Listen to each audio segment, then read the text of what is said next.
Great. I feel as though we're in striking distance of Christmas now all of a sudden. Yeah, it's 10 days. mm. It's fine. How do you feel about a Monday Christmas? Is it Monday or Sunday? I don't know. I think it's Monday. How do you feel about that? I think I feel okay about it. Okay. Yeah. I mean, I think I feel okay about it. I think as long as you have a plan for reentry. The reentry. Yeah. Yeah, that's big. Yeah, it is big. And you guys, as a reminder, I know we talked about this last week, but don't forget tomorrow night is the Beaufort Christmas market from 4 to 8 at the courthouse. So if you do have gifts that you still need to get, do not panic. Just go there and you'll find the cutest stuff. I promise. It's true. I'm so sad. We will be out of town. However, it's the Millsap family Christmas. Every year we go to Virginia Beach or somewhere different, but we are going to hang out with them the weekend before Christmas. So it's a good trade-off. However, I might have a list for you. I was going to say, tell me what you're looking for. Yeah. And we can FaceTime. Perfect. Yay. With the twinkly lights. That's exactly right. That's right. So guys, now that things really are kind of getting real, one of the things that Meg and I talk about a lot is, how do you make sure that you're managing your energy and feeling really good? And I think the big thing for me is I want to enjoy this time of year. And especially as my kids are getting older and, I'm very cognizant that things are going to change. Mm-hmm. And so in the meantime, how do we enjoy where we are right now? And I think that is by making sure that we're taking care of ourselves. Sure. And I feel like with the holidays, there's so much chaos and there might be a lot of things that you can't control throughout, family and all the events and everything that are happening. But today we wanted to go over some things that you can control to make your holidays a little bit more feel good, warm and fuzzy, I guess. So we actually categorized each of these tips by senses. So we're doing the 5 senses. Are there 5 senses? Yes, there are. But I want to, I just panicked for a second. Well, I felt like maybe that you had 6. No, it's 5. Okay, great. Good. Okay, good. I thought maybe we added an extra sense, which would be fine. A bonus sense. This is why we're in real estate. I know. Well, and also this is why we're putting this together because clearly we're a little bit spun up. Right. That's a great point. That's a great point. Yeah. So we're going to start with C, sight, and we have 2 tips on ways to feel good through C. Yes, this is good. Yours is the first one. I know. And y'all, I know you're tired of me saying this, but one more time, it's Andrew Huberman. Great podcast, great Instagram follow. Actually, the podcast can get a little bit long, but anyway, really, really great tips. And what he says is that you should get outside in the morning without sunglasses on and let the sunshine get into your eyeballs, because what it does is it resets your circadian rhythm so that if you do this, then you'll have an easier time falling asleep at night. And who doesn't want that? Not to mention that I immediately feel better when I come back from taking a quick walk. So now, could you do this like on your front porch, or do you have to be like under the sun? I think you can do it on your front porch for sure. I think I think that's fine. I think it's just that you don't want sunglasses on so that you get some good sunlight in your eyes. Wow, that's so interesting. Yeah. So your body processes, oh, it's morning. Okay. So then it will know, when it's night. Okay. So go outside without sunglasses first thing in the morning. Yeah. Maybe you sip your coffee. I love that. Love it. Great. And then mine comes from something my dad and I used to do. So we had this journal and he would come home from work after I would go to sleep. So we would miss each other when I was growing up. So I would write him a little note in my journal and then he would respond and then I would see it in the morning. Does that make sense? Yeah. So it made me think of something like a little holiday gratitude list. You could kind of use that same practice. If you stick a piece of paper on your fridge and each morning, each member of your family, kids, husband, wife, whatever, goes and writes what they're grateful for that day on the fridge, whenever they open the fridge. It could be 6 a.m. It could be 9 a.m. And at the end of the day, you kind of have everyone's little gratitude and you can read it together. I love that one. It's just a way to feel together without actually being together because things are very chaotic. So putting a little gratitude list on the fridge is and I feel like when my kids say what they're grateful for, I'm like, man, I didn't even know that you liked it when we did that. True. Great point. Yeah. So I think you also get to know the other people. True. That's a great one. The second one we have is here. Yes. What is your here?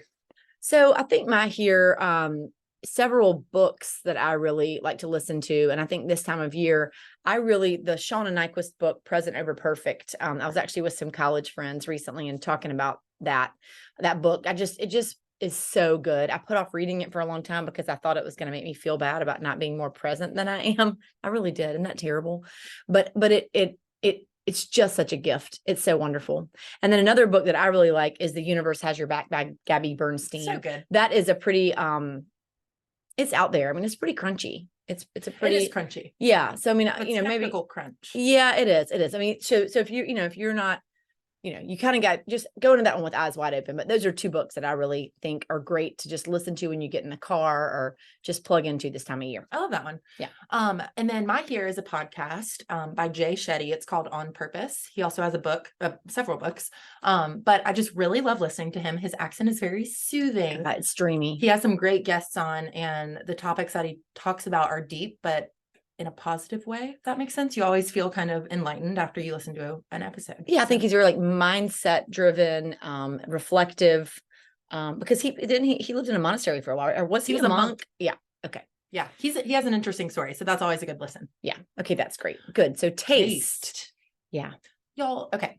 I have this thought, and I feel like you agree with this. If you start your day with like something nourishing, a smoothie or good breakfast with lots of protein, like it doesn't matter if you eat Christmas cookies the rest of the day. Like you've knocked out your nutrients. I do think that's really true. And I think it sets the tone. It's kind of like making up your bed in the morning. Mm-hmm. If you do that one thing for yourself, then it makes you feel like that you're on the right path. Whereas if you veer off, I do love a Bojangles biscuit, but once you've done that, you're kind of like, oh, well, right. The day's shot. Yeah. But if you have your Bojangles biscuit later in the day, you can be like, I already had my smoothie. That's exactly right. So I think focusing on starting your day with something that makes you feel good is a great one. Agree. And then the other one that Meg and I both like is adding electrolytes to your water. I really like the Element. You like the Element. Love it. It's the LMNT, but you pronounce it Element apparently. And so the orange flavor and the grapefruit flavor are the best, but just putting some of those, it's salty, warning, but putting some of those into a big bottle of water, I just think it makes a big difference with hydration, which makes you feel so much better. So much better. If you feel sluggish, probably you need some electrolytes. Water. Mm-hmm, yep. Mm-hmm, mm-hmm. Okay, now feel. I love this one. Okay, so move your body in some sort of way, whether you go for a walk, you take a lap around your house, whether you go to a class you've been wanting to go to, or chase your kids around the yard. Just moving your body in some way will automatically kind of set your brain to that. And one thing I think about this is, I feel like you and I are both pretty dedicated normally to, I go to Grants and work out 5 mornings a week. Well, sometimes that just doesn't work during this time of year. And so instead of saying, well, I'm just not going to do anything then, going for a walk around the circuit, just getting outside and do something, just commit to moving your body every day, even if it's not what you would normally like to do. And then don't beat yourself up about the fact that it's not as robust as you might like, and move on. Agree. Yeah. And then the other thing actually makes me giggle. So Mary Cheatham has this concept of, what is it? Well, it's a Paige Baileyism, if y'all know Paige Bailey, but just that, like that sometimes if you're ill, like if you're just unhappy and ornery, maybe your ponytail is too tight. Right. Maybe you have on Uggs and you forgot, and your feet are hot. Yes. And you're hot and you just forgot. But I think that, the same thing comes, I think we're at work and doing all these things all day. And I love this time of year in particular, come home and put on something cozy and comfy. Just put on some sweatpants and a t-shirt and immediately, I think it transitions your brain and it lets you really snuggle up and enjoy being in your house, which is so fun at Christmas. Agree. Stay cozy. Stay cozy, friends. Yep. And then the last one we have is smell. And I feel very strongly about a simmer pot. Yes. I've not done the simmer pot. Oh my gosh. Okay. I'm going to put the link in the comments to this specific one. There are 3 different simmer pot recipes. Literally, you take a pot that you own, fill it with water, and then you put different ingredients, materials. Okay. In the pot, you boil it, and then it makes your whole house smell like Christmas. So the link that I'm going to post has like a cranberry rosemary one. There's one for Christmas morning that has coffee beans, vanilla, and cinnamon. That sounds really good. Okay. But also, side note, I feel like what I've read about simmer pots is that one mistake people make is that then they throw them away, but really you just turn it off. Yeah. And then you can turn it back on the next day, right? Exactly. I wonder what the shelf life of a simmer pot is. I guess it depends on the materials that you use. Correct. Okay. I don't know the answer to to that. So research that, but the point is don't, make sure that you hang on to it for as long as you can, because once you have it, you can just don't throw those fire that sucker up again. Yeah. I love that. And then your hack for coffee. I know.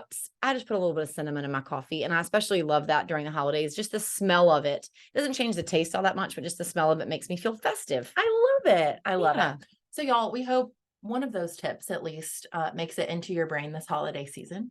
Yeah. And I think just slow down and take care of yourself. I think that's the biggest thing. And if you can do that and just be kind and recognize that you're not going to be capable of what you're capable of other times of year because you're being pulled in too many different directions. True.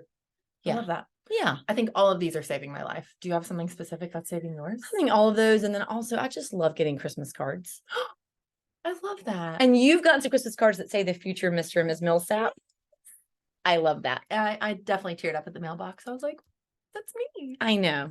So That's really excited. cute. Yes. Christmas cards. Just the fact that people want to connect. Yeah. And that this is a season for that makes me really happy. I love it. Yeah. Yeah. Okay, guys. Happy weekend. Enjoy, and thank y'all for joining us. Bye, guys. Bye.